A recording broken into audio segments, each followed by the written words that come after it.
Bonjour, je suis Jérémy Zimmerman, je suis cofondateur de l'organisation citoyenne La Quadrature du Net. Il y a quelques faits que j'aimerais rapidement exposer ici, qui me semblent manquer dans le débat et qui pourraient éclairer peut-être la compréhension de certains au sujet de la crise de légitimité globale à laquelle le droit d'auteur risque de faire face prochainement, s'il n'y est pas déjà dedans. Tout d'abord, pour une génération entière d'utilisateurs qui utilisent les technologies numériques et qui sont nés dedans, utiliser de l'image fixe, mouvante ou de la musique fait partie des moyens d'expression. Lorsque vous découragez l'utilisation sans autorisation à des fins d'expression, vous découragez cette liberté d'expression dont parlait John. On décourage rien. Ensuite, des usages qui n'étaient pas régulés avant Internet. Je pense au droit de lire, au droit de prêter, au droit de partager. Dans l'environnement numérique, Monsieur le Ministre, à chaque fois que vous lisez, vous copiez. L'acte de lecture et l'acte de copie sont indissociables. Lorsque vous essayez à tout prix de décourager la copie, vous allez inévitablement décourager, empêcher la lecture, le partage et l'accès à la culture. Enfin, il y a un fait qui manque encore dans ce débat. J'entends Monsieur Giannopoulos dire « les gens qui utilisent BitTorrent, c'est pas mes clients ». Je vais essayer de dire poliment ce que j'en pense. C'est juste pas vrai. C'est juste faux. Et les études empiriques le prouvent. Alors, non seulement ces gens-là sont vos meilleurs clients, mais c'est même une étude de l'Adopi en France, sur sa page 45, qui démontre invariablement que les gens qui partagent le plus de fichiers sur Internet sont ceux qui dépensent le plus. Monsieur, j'ai fini. Merci. Ce que vous semblez oublier, c'est que la culture, la musique et les films, ce sont des choses que l'on aime avec nos émotions, avec nos sentiments. Et lorsque l'on aime, on est toujours prêt à aider et à soutenir la création. On n'est pas des voleurs. Vous en pensez quoi, la Quadrature du Net, de ce forum ? Ce forum, pour nous, c'est une sorte déjà de show médiatique, une espèce de e-Sarko show. Et ça nous dérange à plusieurs égards. D'abord, c'est une sorte de blanchisseuse politique pour Nicolas Sarkozy en France.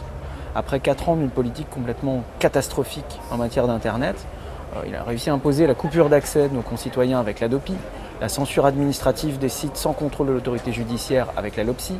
Ça fait 4 ans qu'on rabâche un Internet civilisé, qu'on instrumentalise les peurs, etc. Et donc là, c'est grande opération de com, Internet, c'est mes potes, la photo avec Zuckerberg, etc. Donc ce serait juste anecdotique.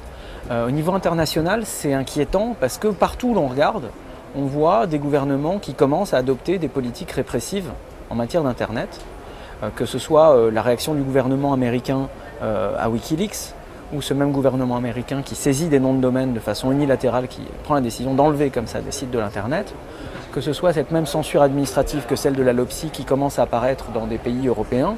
On pense aussi au blackout d'Internet en Égypte, etc. Donc partout où on regarde, on voit des gouvernements qui tentent de contrôler Internet, qui restreignent la liberté d'accès d'Internet et qui, par là, restreignent nos libertés fondamentales. Et pour moi, ce G8, ce IG8 Forum, c'est une sorte d'écran de fumée pour empêcher de voir la réalité de ces politiques. Est-ce que c'est pas un peu facile d'avoir la critique généralisée et disons de nier les dangers qui peuvent circuler via Internet ? Ah, je nie absolument pas les dangers. Il y a quand quelqu'un commet un crime et utilise Internet, il est situé dans une juridiction qui existe. Il y a des lois existantes, il y a des tribunaux. Et surtout, nous, ce que l'on dit au contraire, c'est quand il y a un problème, il faut passer devant les tribunaux, devant le juge. Mais il faut bien des instruments de contrôle quand même. Mais lorsque on va confier aux entreprises le rôle d'instrument de contrôle, là il y a un problème. Et dans le discours de Sarkozy, qui était emblématique parce qu'il a donné son discours devant un parterre d'entreprises. Il n'y avait que des entreprises, il n'y a quasiment que des entreprises représentées ici. On doit être 5 représentants de la société civile sur 1000 invités. Et il disait à ces entreprises, c'est vous Internet, c'est vous le futur, c'est vous la révolution, et c'est vous qui allez participer dans nos missions de protéger l'enfance, lutter contre le terrorisme et faire la guerre du copyright. Mais dans son discours, il disait, c'est vous les entreprises Internet. En réalité, c'est totalement faux. C'est nous, les citoyens, les utilisateurs Internet. On est 2 milliards à faire ensemble, collectivement, ce que l'on appelle Internet. C'est cet espace universel qui est réellement Internet. mais c'est les usages qui l'ont guidé. Et donc dire aujourd'hui, allez, on tourne la page, maintenant c'est les entreprises Internet, et c'est ces entreprises qui vont participer à des missions de police ou de justice dans la lutte nécessaire contre la pédopornographie, ou dans la lutte moins nécessaire contre le partage de fichiers en ligne, quand on va substituer des missions de police ou de justice, les confier à des acteurs privés, pour nous, il y a quelque chose de tout à fait problématique. Donc vous demandez que ce soit confié au pouvoir public? Alors on demande que toujours le droit à un procès équitable soit respecté et que ce soit un juge impartial qui juge les cas que ce soit de la contrefaçon ou de terrorisme ou n'importe quoi, par exemple voilà, à la place d'Adopi. Mais aussi, ce qui est extrêmement dérangeant, c'est de voir ces mêmes entreprises qui payent pour être ici et pour avoir le droit de s'exprimer à la tribune. La vaste majorité des gens qui s'expriment dans les différentes tables rondes et ateliers sont des partenaires commerciaux qui ont payé pour être ici. Et on voit un nombre croissant de ces entreprises développer des modèles économiques basés sur la restriction de l'accès et donc sur la restriction de nos libertés fondamentales. Internet mobile par Orange, vous avez l'interdiction de faire de la voix sur IP, du peer-to-peer, d'accéder à des services vidéo qui ne sont pas les services vidéo de Orange. C'est une atteinte à la liberté de communication. Vivendi qui pousse un modèle du droit d'auteur qui date du 19e siècle, on va tenter d'interdire la copie à tout prix, avec pour effet dans l'environnement numérique d'interdire de lire, d'accéder à la culture et de partager la culture. Ce que vous avez dit hier, oui. Ouais, ou encore Alcatel-Lucent ou Huawei qui sont aussi parmi les partenaires, qui sont les équipementiers qui fournissent le matériel de la censure d'Internet dans les régimes autoritaires.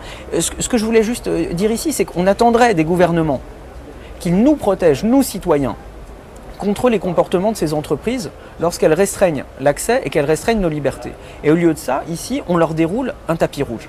Moi, c'est ça qui m'inquiète. Est-ce que vous avez l'impression d'être un petit peu entendu des autorités ou pas du tout? Évidemment pas. En dernière minute, on a mis dans un coin quelques strapontins pour la société civile parce que sinon ça allait se voir, parce que ça commençait déjà à jaser sur Internet en disant que ce machin était juste un trade show, un salon commercial entre acteurs commerciaux. Donc on a mis Reporters sans frontières dans un coin, on a donné un badge à la Quadrature du Net et on dit comme ça, problème réglé. Mais ce que l'on attend, ce que l'on est en droit d'attendre des gouvernements, c'est qu'ils protègent cet espace universel, cet espace de liberté, cet espace qui nous permet à tous de nous exprimer pour améliorer nos sociétés, pour améliorer la culture, pour améliorer l'économie qu'est Internet. Et au lieu de ça, ils font la part belle aux entreprises qui l'attaquent et ils l'attaquent eux-mêmes et c'est ça qui nous dérange. Et juste un mot de conclusion, vous représentez combien de divisions? Je ne représente que moi-même et qui même me suivent. Voilà. Parfait.